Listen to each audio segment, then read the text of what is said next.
Good morning, everyone, and welcome to today's update on the Pfizer-BioNTech mRNA vaccine for children in New Brunswick. Bon matin tout le monde et bien. Good morning, all, and welcome to this update on the Pfizer-BioNTech pulmonary pediatric vaccine. Half of the province today in the following order: the Honorable Dorothy Shepherd, Minister of Health; Dr. Jennifer Russell, the province's Chief Medical Officer of Health; and Dr. Rachel Ouellette, General Consulting Pediatrician.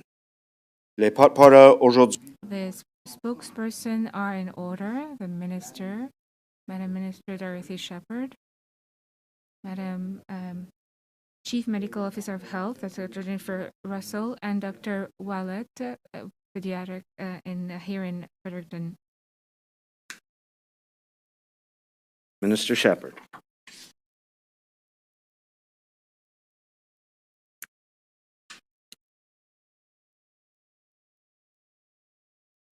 Thank you, Bruce. Merci, Bruce.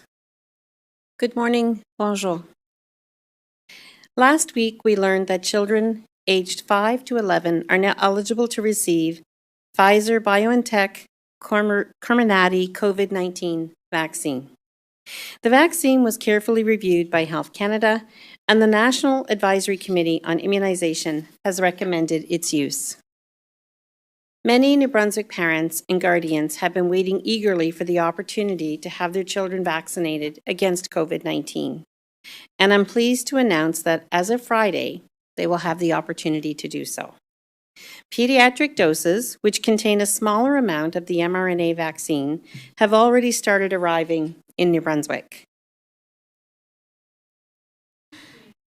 Starting today, parents will be able to book an appointment for their children at a clinic organized by a regional health authority by visiting the website gnb.ca. Very soon, pediatric vaccines will also be available through participating pharmacies and potentially through some physicians. We want to make sure that as many children as possible can be vaccinated. More clinics will be held in the coming week. This has been a long time coming. Since the pandemic began nearly 2 years ago, I know that parents' greatest concern has been protecting their children from COVID-19. This is a positive announcement for most New Brunswick parents, but I also understand that some people are still unsure about vaccinating their children. Everyone wants to make the best possible decision for their child. That is why I'm pleased to have both Dr. Jennifer Russell, Chief Medical Officer of Health, and Dr. Rachel Ouellette, a Fredericton-based pediatrician, joining me today. They will be available to provide more medical facts about the importance of vaccinating your children. And as a pediatrician, Dr. Ouellette will be able to provide us with helpful tips to help parents and children address any concerns they may have.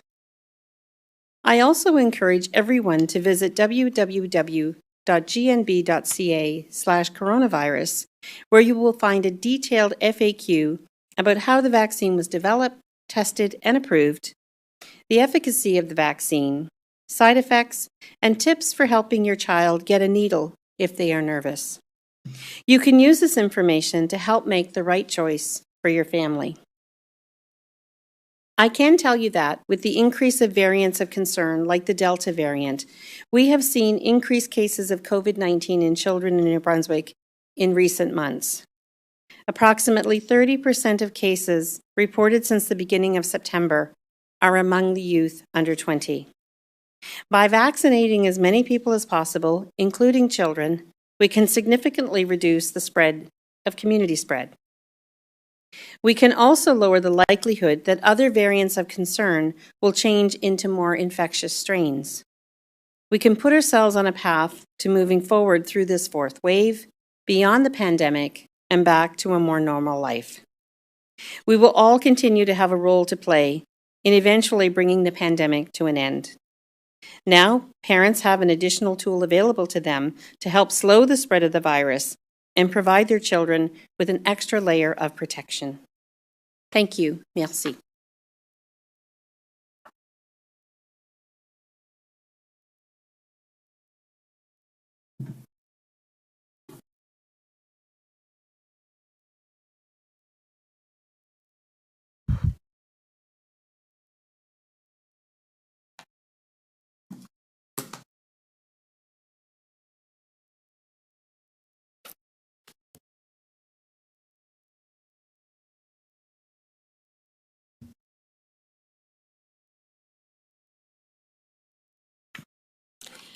Good morning, everyone. Bonjour à tous. Good morning, everyone. Today we learned that parents and guardians in New Brunswick can now make an appointment for children between the ages of 5 and 11 to get the first dose of Pfizer BioNTech combinatory pediatric vaccine against COVID-19. This is great news because as many people as possible need to be vaccinated to slow the spread of the virus and reduce the number of active cases and hospitalizations. Learned that New Brunswick parents and guardians can book an appointment for children aged 5 to 11 to receive their first dose of the pediatric Pfizer BioNTech Comirnaty vaccine, COVID-19 vaccine. And somebody was asking me how to pronounce it the other day, and I actually looked it up, and it is pronounced Comirnaty. And the name actually comes from several pieces of information, including the fact that it's a COVID-19 vaccine, it's to protect the community, it's to provide immunity, and it's an mRNA vaccine. So all of those things are combined in the name. So I just learned that. This is excellent news, as we need as many people as possible to get vaccinated to slow the spread of the virus and help reduce our active number of cases and hospitalizations. Your child will need to have 2 doses of the vaccine for full protection, and we are following the recommendation from the National Advisory Committee on Immunization, which advises that children should get their 2 doses at least 8 weeks apart. So I know parents have many questions about vaccinating their children against COVID-19, and Dr. Willett is here today and myself to address some of those concerns. The vaccine offered to children is an mRNA vaccine. Before the pandemic began, few people have ever heard of the term mRNA. So I know that some people have questions and concerns about this technology, and they wonder if it's safe, especially for children. Children is an mRNA vaccine. And before the pandemic began, many people had never heard of an mRNA vaccine. It was unfamiliar to people, and I know many people have questions and concerns about this technology and whether or not it is safe, particularly for children. So first, while it may sound unfamiliar, mRNA technology is not new. Researchers have been studying and working with mRNA vaccines for decades to explore treatments for everything from the flu to Zika virus to rabies. These vaccines have been used to trigger the immune system to target certain cancer cells in studies since 2011. And I do want to reassure parents that the development of these vaccines was not rushed. Because of the urgency of the pandemic, vaccine developers worked with scientists around the world to gather scientific data at the same time. And this unprecedented level of global cooperation allowed mRNA vaccines to complete all clinical trial stages. To explain how mRNA, or messenger ribonucleic acid vaccines, work in simple terms, they essentially teach your cells how to make a protein that will trigger an immune response. The mRNA molecule is like a recipe that tells the cells of your body how to make a spike protein to protect against COVID-19. Dr. Willett will talk more specifically about the pediatric vaccine, but I can assure parents that this vaccine has been tested thoroughly on children between the ages of 5 and 11 and has been found to be very safe and effective. While children are less likely to become severely ill from COVID-19, it can happen. They can also suffer from longer-term complications, and I do have colleagues and friends who were very much looking forward to this vaccine being available because they haven't really allowed their families to fully participate in simple things like even going to get groceries, etc., because they really did have concerns, and other family events, etc. So in terms of protecting your family and your community, from COVID-19, vaccinating your child does reduce the spread in the community for individuals that are at risk of experiencing severe illness, such as the elderly and immunocompromised individuals. We have seen our vaccination numbers continue to rise slowly over the last few months, and as of today, 87.5% of New Brunswickers 12 and older are fully vaccinated, and 93.4% have received their first dose. À compter de lundi, As of Monday, we will be including children aged 5 to 11 in our immunization statistics. As this is a group of approximately 54,000 people, we can expect our vaccination rates to drop slightly over the next few weeks. As more children under age 12 are immunized, however, we will make progress in immunization and rates will begin to rise again. Beginning Monday, we will add children aged 5 to 11 to our vaccination statistics, which is a group of around 54,000 people. So you can expect to see those percentages take a small drop for a few weeks. But as more children under 12 get vaccinated, we will quickly see our vaccination progress improve, and those numbers will increase again. Throughout the pandemic, we have reminded New Brunswickers to take care of themselves and everyone around them by following public health guidance and getting vaccinated. With the approval of vaccines for 5 to 11-year-olds, we have the opportunity to go a step further. We can continue to take the best possible care of our young children by making sure they are vaccinated as well, and it's time that we can get kids back to being kids. Thank you. Merci.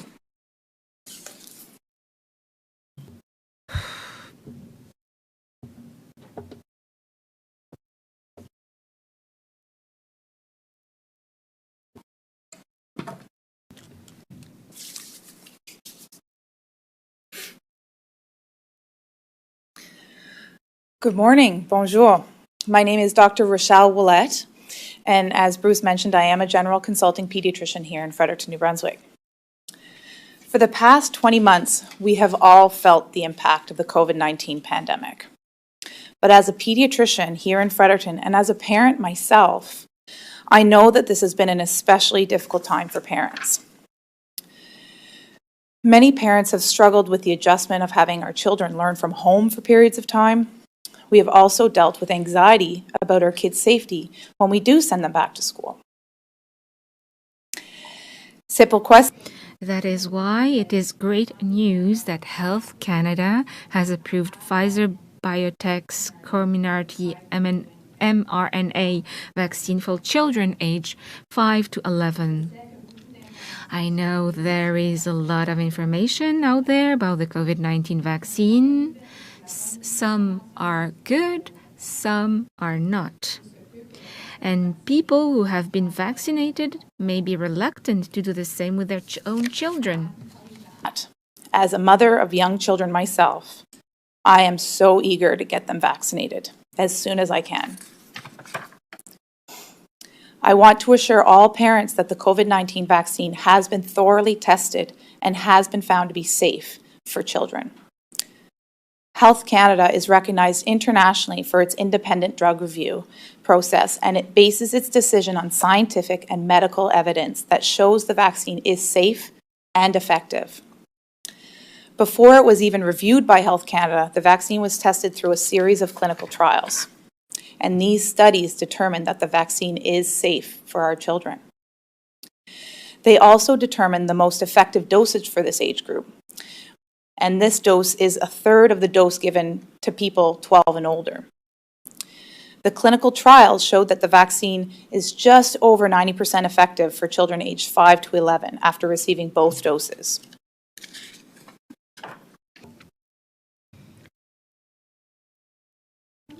As with all other vaccines, it is very common to experience temporary side effects, which may last from a few hours to a few days. This situation is completely normal. It means that your child's body is reacting naturally and working hard to build protection against the virus. Your child's arm may be sore, or they may experience redness or swelling at the injection site. Your child may also have flu-like symptoms such as chills, fatigue, joint pain, pain, headache, low-grade fever, or muscle aches. If these symptoms last longer than 72 hours, talk to your child's health care provider. The more serious symptoms are so extremely rare. While many parents have been eagerly waiting to have their children vaccinated, we all know it isn't always easy to convince the kids to get a needle.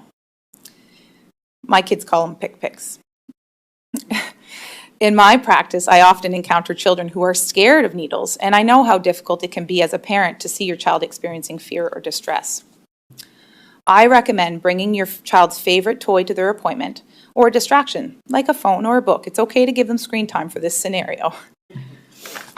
You can also offer them some control by letting them choose which arm. I also know that some parents are more hesitant to have their child vaccinated. You may feel that your child is not at serious risk of contracting or becoming seriously ill from COVID-19.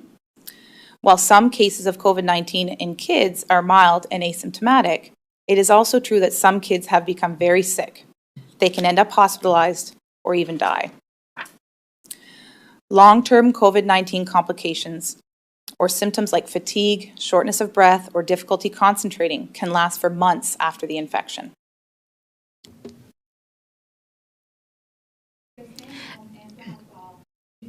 The multisystemic inflammatory syndrome in children is another rare complication of COVID-19. This syndrome can cause persistent fever and extreme inflammation of organs and tissues, such as the heart, the lungs, blood vessels, kidneys, the digestive system, brain, skin, or eyes. Symptoms of COVID-19. We know that over the last 20 months, our kids have had to miss out on so much, yet they're so resilient. They've missed out from school, extracurricular activities, social events, and many are missing their grandparents or other family members outside of our region. This has caused increased stress on our children and has negatively impacted their mental health. By choosing to vaccinate your child, you can ensure they are able to continue with their daily routines and will not have to worry about missing out on important events and activities. You may still have questions about the COVID-19 vaccines. It is completely normal. I encourage parents and guardians to do their homework before making any decisions about their children's health. But it is important to do so from a reliable source. And the government of Nouveau-Brunswick provides a lot of information. Who can help point you in the right direction. We know that the vaccine is safe and effective in preventing major illness, hospitalizations, and death from COVID-19. By choosing to vaccinate your entire family, you are making a significant contribution to helping New Brunswick through the fourth wave of the pandemic and beyond. Thank you.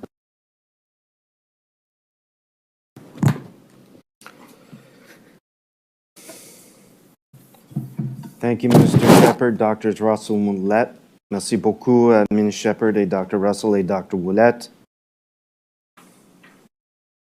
Nous allons maintenant... We are now going to receive the questions from the journalists. You can choose to ask your question in the language of your choice. Each journalist can ask one question and a follow-up question very quickly. Please make sure that you deactivate your mics if you're not speaking. The questions from members of the media. Each reporter will have one question and a quick follow-up. You have the right to pose your question in the official language of your choice. Please ensure your microphones are placed on mute. Tim Roselle, Global TV. Good morning. Thank you, Bruce. My question, I'm going to say, is for Dr. Russell, but either of the other two can jump in if they see fit. I'm just wondering, from a distribution standpoint, how the vaccine is going to be administered. Are you planning to target maybe areas that are experiencing high numbers of cases recently, like Zone 1 and other areas like that?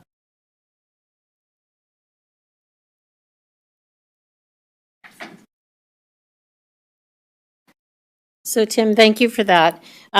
It's my understanding we're going to be utilizing our locations that we have been using for vaccinations. This weekend, we'll be concentrating on RHA clinics first, and then pharmacies will be brought on board, and if we can utilize physician offices as well. But for this weekend starting, we're going to be utilizing our RHA clinics. Roselle, do you have a follow-up?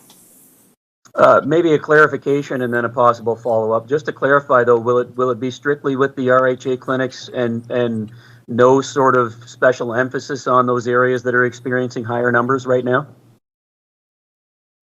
No, this is the opportunity to book your vaccine will be opened up today, and so as those clinics book up, that's where those locations will be utilized first, and they are all over the province. Okay, and then just as a quick follow-up for Minister Shepherd, can you provide the latest numbers, Minister Shepherd, on Horizon Health and Vitalite Network workers that are not vaccinated at this time? I can, and I'm happy to. Out of 21,765 employees throughout the RHAs and EMA and B, a total of 320 are unvaccinated. I could probably give you a breakdown from a Friday figure I had. Vitalite was in around the 120, 125 mark. So the rest would pretty much belong to the Horizon. I think there was only single-digit numbers in EMA and B that would apply here. So we're grateful for everyone who stepped up to receive their vaccination. These numbers are dispersed throughout the province and manageable. Thank you both. Vicky Hogarth, CHCO TV. Thank you, Bruce. My question is for Dr. Russell and or Minister Shepherd. Will you be recommending that vaccines for the 5 to 11-year-old age group be mandatory to play organized sports or go to restaurants? What's the future hold for that? So I'll take that, Vicky. At this time, no. We really don't want parents under any more duress. We want them to be able to get their education into the vaccines as freely as they will. And we believe right now that as we've done with all of the other processes, we are opening it up and we'll see how it goes. Ms. Hogarth, do you have a follow-up? I do. Has there been a significant rise in student-to-student transmission, especially in the school setting in that 5 to 11-year-old age group this fall?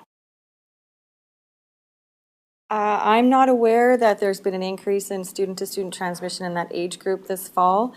Most of the transmission that we're seeing is really in households, and that's true all over the province. Thank you both. We're going to go to Laura Brown with CTV. Hi there. I'm wondering if you're going to utilize schools or school clinics for the distribution of the vaccine. Laura, not at this time. As you can imagine, understand the properties of the vaccine, the freezer temperatures that are necessary, and the preparation times. So at this time, we'll strictly be utilizing the RHA clinics, and then moving to pharmacies, and then hopefully in partnering with some physician offices as well. Ms. Brown, do you have a follow-up? Yes, wondering, you had mentioned, I think back in either September or October, that there'd be an education campaign somewhat for parents on the vaccine. Is that still happening? And at this point, are you aware of any kind of percentages or numbers or statistics on the hesitancy in the province? I'll start, and if Minister Shepherd wants to finish, my understanding is that there's education rollout materials at the federal level and the provincial level right now, and so if you go to our GNB website, you should find information there, and also we have a social media campaign happening. With respect to vaccine uptake that we're expecting, there have been federal surveys to look at that, and my understanding that at the federal level, the surveys showed that at least 50% of parents are planning to get their children vaccinated. I don't have numbers specifically here in the province, but if I do actually have them, then Bruce can get back to you. Thank you. Jeannick Godin, Radio-Canada.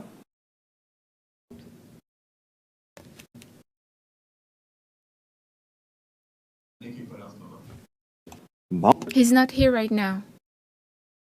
We will proceed to Mr. Kevin Bissett.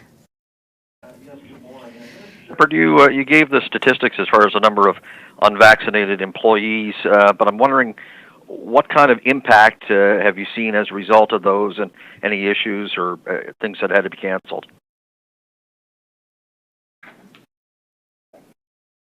To my knowledge, these numbers have been managed. They are dispersed all throughout the province in all different types of areas in the RHAs, from anything from maintenance to, to healthcare professionals. So it's my understanding at this time that there haven't been impacts, that the RHAs have managed it. Mr. Bissett, do you have a follow-up? I do. Just a question for Dr. Russell. Wonder if she could give any kind of an update in regards to outbreaks at the Moncton Hospital and at Dorchester Penitentiary. So my understanding is at the penitentiary, we probably will have additional cases today that we'll be announcing later, but we're ahead of the press release, so I can't give those numbers now. And with respect to outbreaks at the Moncton Hospital, we've got an ongoing investigation, and we'll have more news to follow.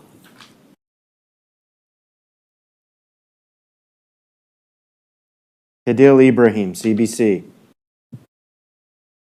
Thank you.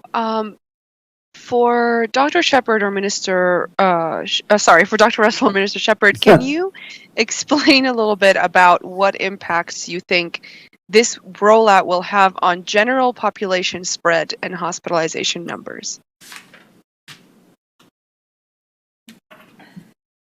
So the whole idea of vaccinating as many people in the highest percentage possible of our population is key to trying to keep numbers of cases down, which then translates into a lower number of hospitalizations. And so we would not expect to see a large number of children that would be requiring hospitalization, but we do know that, again, people of any age, whether they're vaccinated or not, can transmit, but it's much, much, much lower with 2 doses of the vaccine on board. So anything and everything that we can use with respect to trying to keep hospitalizations low, community cases low, that is the purpose of what's happening right now. And again, protecting children from the risks of hospitalization, but also from long-term effects of COVID. And so protecting children would also then reduce the general population spread and hospitalization numbers, right? Yeah, exactly. So people who are double vaccinated, it reduces your risk of actually getting COVID in the first place by about 25%. So your risk of contracting COVID in the first place, your risk of transmitting is lower. So, and again, with the Delta variant and other variants that may emerge, we do need to take advantage of all of those opportunities. No matter how small a fraction we're looking at, we do need to continue to try to look at those numbers and keep them as low as possible. Ms. Ibrahim, do you have a quick follow-up? Yes, very quick. Will there be a sensory-friendly location for kids to get their vaccine?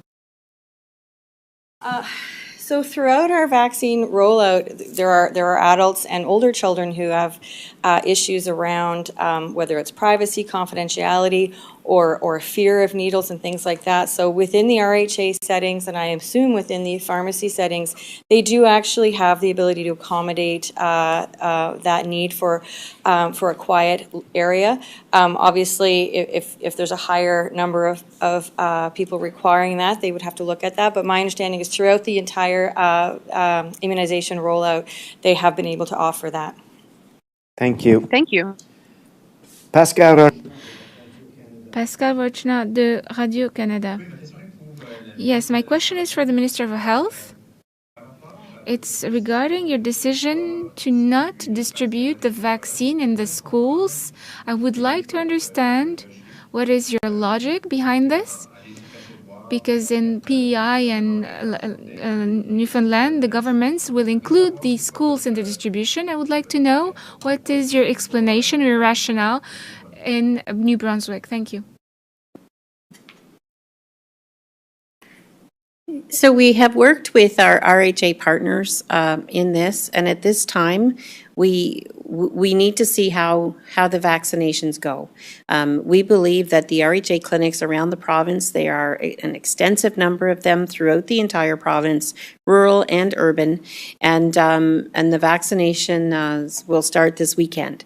So as we see, how this rolls out and how things go, there may be pivots that we do, but right now, our goal is to get these in the arms of children in this weekend, and it makes sense to use the locations that we have for expediency. Monsieur, Merci. Ma question. as-tu un suivi? Do you have a follow-up? Yes, quickly, Minister of Health. I would like to know if you have the intention to ask the vaccination for the children who go to school. We know Minister Dominic Carty, has already said he's in favor of vaccines. When the vaccines will be available, will you make the vaccines mandatory to learn in person at school? It's premature to go there. We're not there yet. I believe we need to, just as we did with the vaccine rollout for adults and 12 and over, we need to see how this goes and discuss our options at a later date. But right now, we just need to make this available and see how the uptake goes. Merci. Thank you both. Thank you. Puis avec Justin Dupuis, Acadie Nouvelle. Yes? Question from Madam Shepherd. We talk about the mandatory vaccination. You say it's too early to see if you want to make it mandatory in schools. But I was wondering if you have an idea of the threshold under which you think it's mandatory or necessary. Is there a target, in other words? We will be beginning clinics this weekend. It's our very first clinics open to children ages 5 to 11. We really need to see and let this unfold. No, I don't have any conversations about thresholds yet. Dupuis, as-tu une deuxième? Do you have, Mr. Dupuis, a second question? Yes, for Madam Russell, Dr. Wallet. I was wondering if you could explain how the vaccine for children is different from the one for adults. Before you mentioned that it's a third of the dosage. Can you please give us more details about it? Thank you.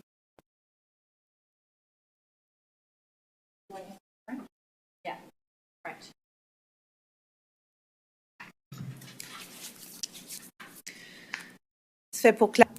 To clarify the question, it was the difference between the dose for children from 5 to 11 compared to adults. Yes. How is it different from the one we gave to adults? The biggest difference is that it's only 0.1 micrograms for the children. You'll see small details with ingredients inside, so that the small dosage will be contained for longer. But this is the only difference. It's the same technology, it's the same science. It's the dosage that changes, and the ingredients that go with the vaccine itself. Thank you. I would like to add, there's also a difference between the number of weeks between the two dosages. For the pediatric dose is 8 weeks between the two dosages. Ailish Bonang, CTV. Thanks, Bruce. Dr. Russell, I know you mentioned that you don't have a lot of information in regards to the current outbreak at the Dorchester Penitentiary, but are you able to tell me if there is anything being done by the province to assist with the current situation? Well, with all outbreaks in vulnerable populations and settings, we do have our prompt teams that are able to do screening and rapid testing throughout an institution like that. So my understanding is there is mass testing happening in that institution. Ms. Bonang, do you have a follow-up today? Thank you. Yes, I do. I'm wondering if you're able to, if anybody on the panel today is able to provide an update on the outbreaks within the multiple First Nations communities across the province, how things are going there, case counts, that sort of thing. Well, we've actually had some discussions which we've shared with you previously around the sensitivities and confidentiality around case reporting. So the commitment we've made to First Nations communities is that we will report at the zone level as opposed to First Nations community level, and we are still waiting for some feedback from other First Nations communities. But that was our commitment, and we're going to stick with that commitment.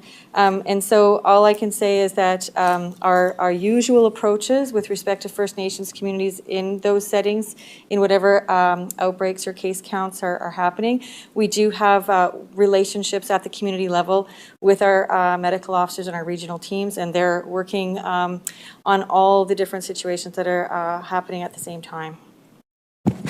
Thank you. Savannah Odd, Telegraph Journal.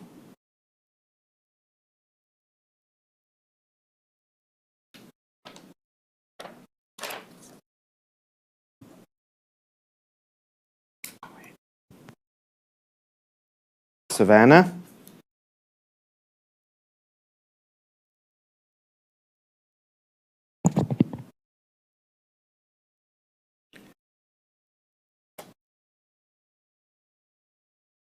We'll cycle back in a minute. We're going to go now with Erica Butler, CHMA. Hi there, thanks. Question Hello? for, I guess, hi, can you hear me? Yes. Okay. There are fewer pharmacies participating in this pediatric round of vaccinations. I'm just wondering if I guess either Dr. Russell or Minister Shepherd has I'm hoping why. you can hear me because I cannot hear you. Hang on, Savannah. So, Dr. Russell, you've said throughout the pandemic, cases in children are usually mild. So I guess from a communications perspective, how are you going to convince, oh, I'm so sorry.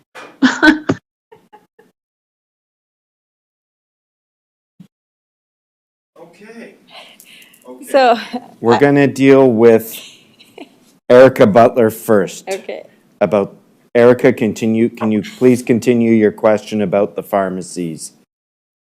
Sure. So there are fewer pharmacies participating in this pediatric, and I'm wondering if you have any idea why, and maybe what the numbers are, and if there are concerns about that, about the rollout being slower.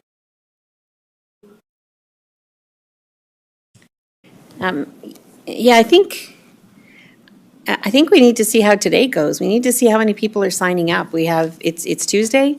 We're going to start the clinics, I think, on Friday, Saturday, Sunday for the weekend. And so the scheduler is open now.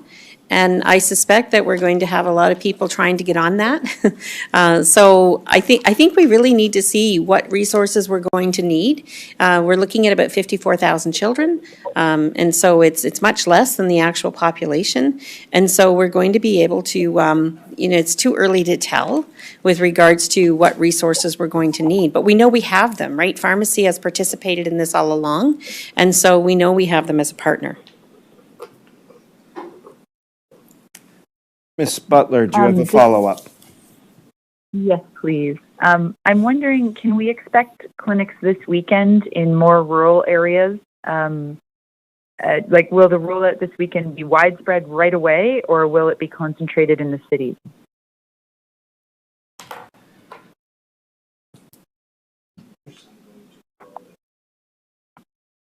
So we know we have some rural, Charlotte County, for instance, but the schedule is up now.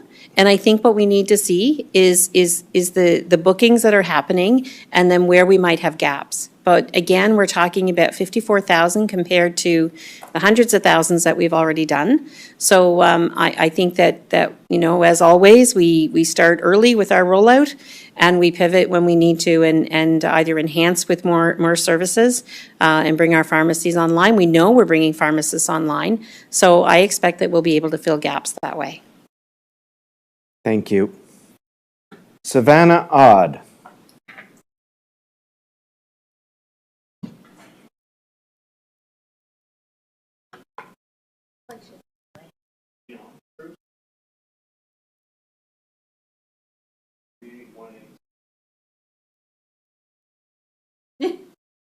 8619.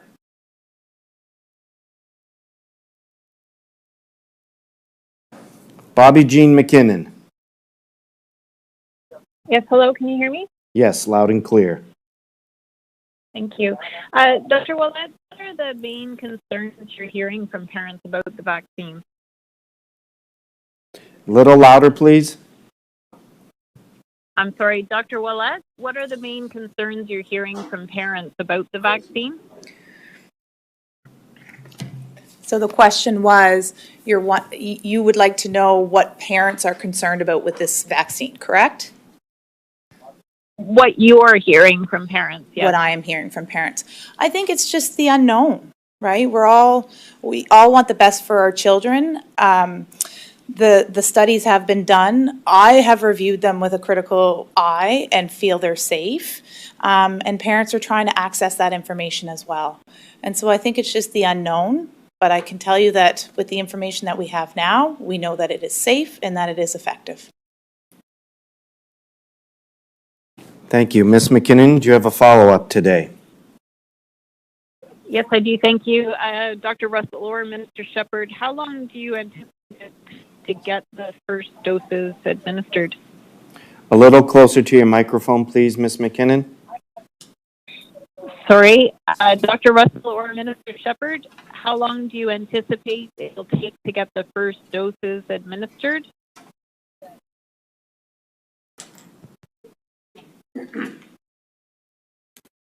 As always, Bobby Jean, with rollouts, we have to see what the uptake is. And I'll be anxious to see during this day what the status will be and how many children are booked for their vaccines throughout the province. But I think it's too early to know exactly how long it's going to take.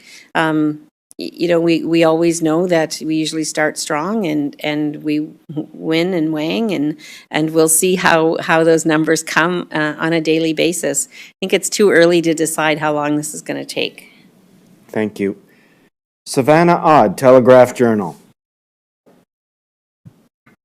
Hi, can you hear me? Yes. Okay, great. So Dr. Russell, you've said for over a year now, I guess, that cases in children tend to be mild, asymptomatic. So I guess moving forward, how do you plan to convince parents that this is necessary?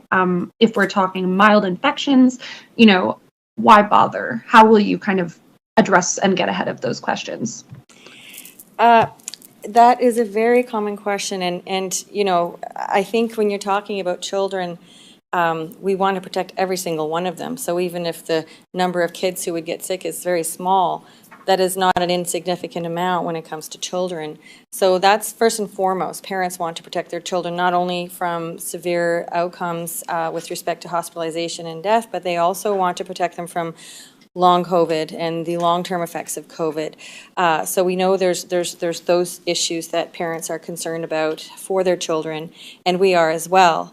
And we also know, again, that the benefit for the community is also there with respect to lowering transmission, lowering the number of people who will get infected, and thereby lowering the number of people in total who would need hospitalization in order to protect our healthcare system. Ms. Odd, do you have a follow-up today? I do. Thank you, Bruce.